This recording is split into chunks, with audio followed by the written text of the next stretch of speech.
줄탄핵, 예산 폭거, 특검 이런 것을 예를 드는데요. 탄핵과 예산과 특검은 엄연한 헌법적으로 법률적으로 보장하고 있는 국회의 권한입니다. 줄탄핵, 예산, 입법의 폭거가 국회의 권한이라고 얘기를 하셨는데 비상계엄의 선포와 후속 조치도 엄연히 헌법상 대통령의 권한이라는 점을 말씀드립니다. 아니 그리고 간첩죄 개정 문제도 개정하기로 여야가 이미 합의를 다 해놓고 그 중국인 그 문제가 생기니까 갑자기 야당에서 보류한 거를 다 말씀하시겠습니까?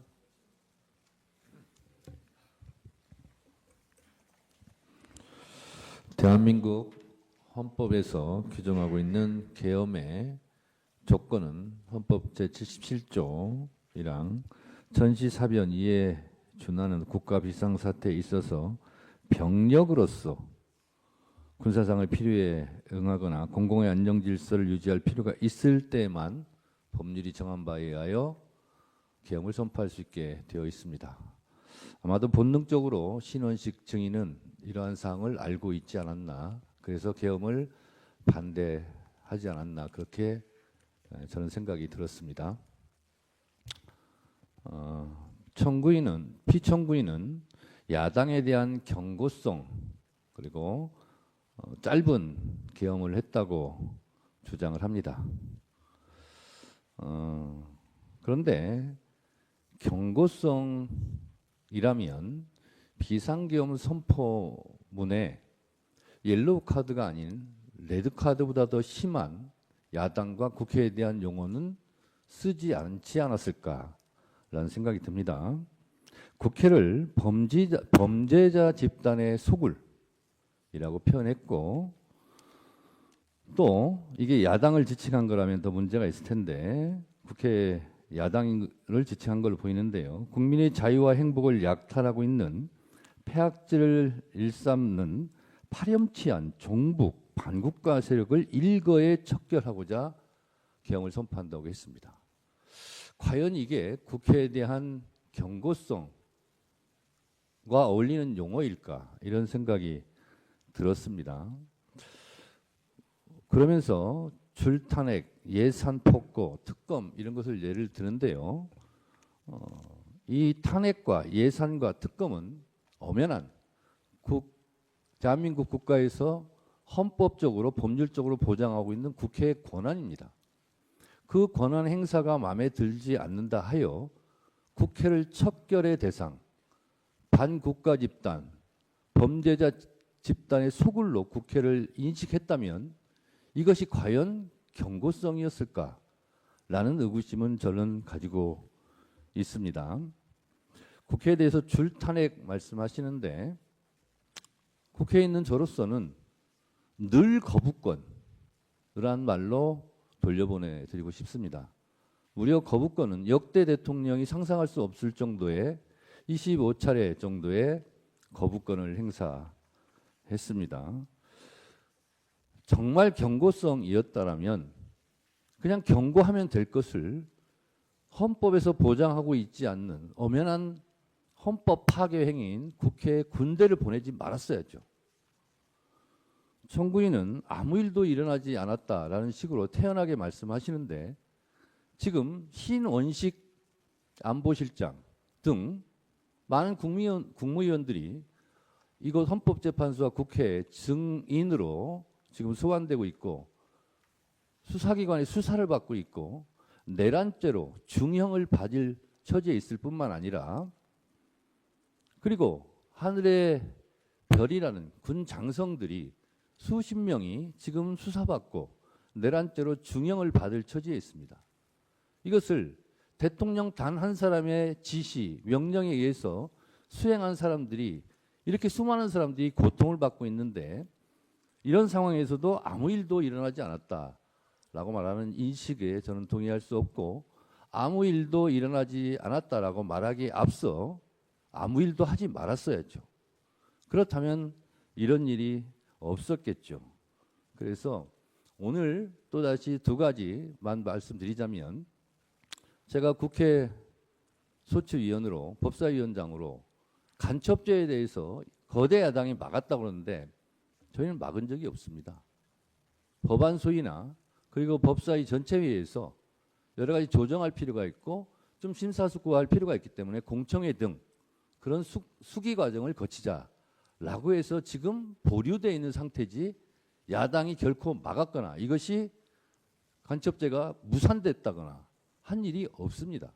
그리고 아까 증언 과정에서 나왔다시피 초급 간부에 대한 국방 예산은 정부의 편성권을 갖고 있는 편성을 자체를 하지 않은 걸 가지고 야당의 책임을 떠넘기는 것은 참으로 비겁한 일이다 이렇게 생각이 들어서 하나하나 팩트 체크도 진실이 드러나고 있는 만큼 또 야당에 대한 경고성 계엄은 결코 아니었다라는 생각이 저는 듭니다. 이상입니다.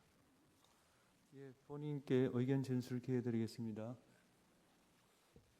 아까 그 소추 위원장께서 이런 줄탄핵, 예산, 입법의 폭거가 국회의 권한이라고 얘기를 하셨는데 비상계엄의 선포와 그에 따르는 후속 조치도 엄연히 헌법상 대통령의 권한이라는 점을 말씀드립니다.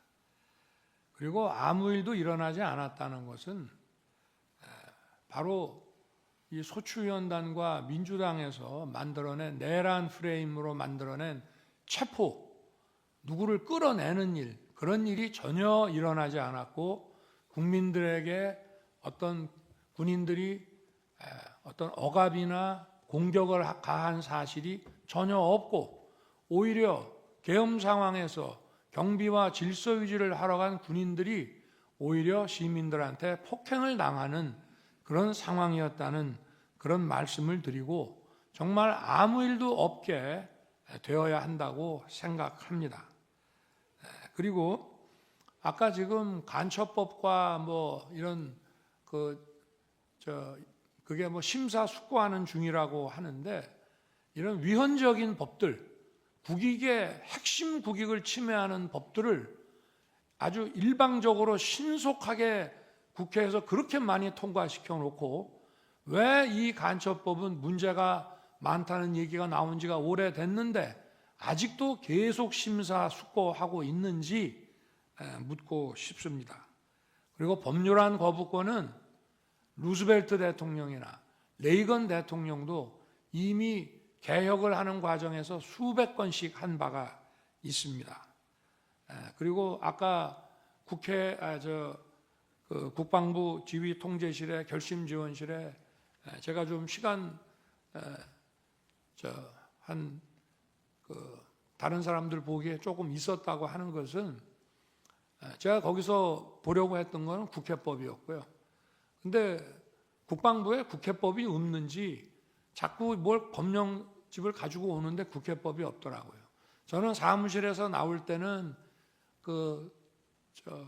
계엄 해제 요구 결의안 통과라는 것을 명시적으로 못 봤습니다. 회의하다가 갑자기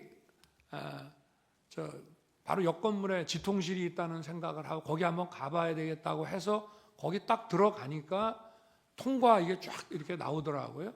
그래서 제가 우원식 의장과 의원들끼리 그 약간의 논란이 있었던 것이 생각이 나서 이거를 계엄 해제는 해야 되는데 문안을 어떻게 만들어야 되나 싶어서 국회법을 가져오라고 그랬더니 이게 제대로 못 갖고 와서 국회법을 가지고 오는데도 시간이 많이 걸렸습니다.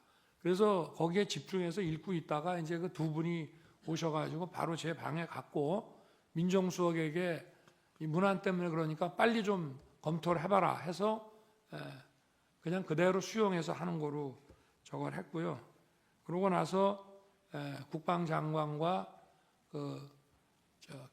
계엄사령관 박한수 총장을 불러서 군 철수시키라고 이제 지시를 했고, 그러고 이제 이미 국회 국무위원들은 비서실장이 다 불러놨기 때문에 기다리고 있는데 제가 시간이 좀 걸린다고 그래서 국무위원들 오는데 계엄 해제시까지 그냥 기다릴 게 아니라 먼저 언론 브리핑을 국민들한테 해야 되겠다 싶어가지고 간단한 그 담화문을 작성하도록 하고 그게 다 됐다고 그래서 내려가서 이제 준비시켰다가 발표를 하고 나니까 이제 정족수가 다 차서 곧 국무회의 해제 국무회의를 한다고 했습니다. 아까 비상계엄 선포 전 국무회의가 그 전부터 계속됐지만 정족수가 채워져 가지고 5분밖에 안 한 국무회의라고 했는데 해제 국무회의는 1분밖에 안 했습니다.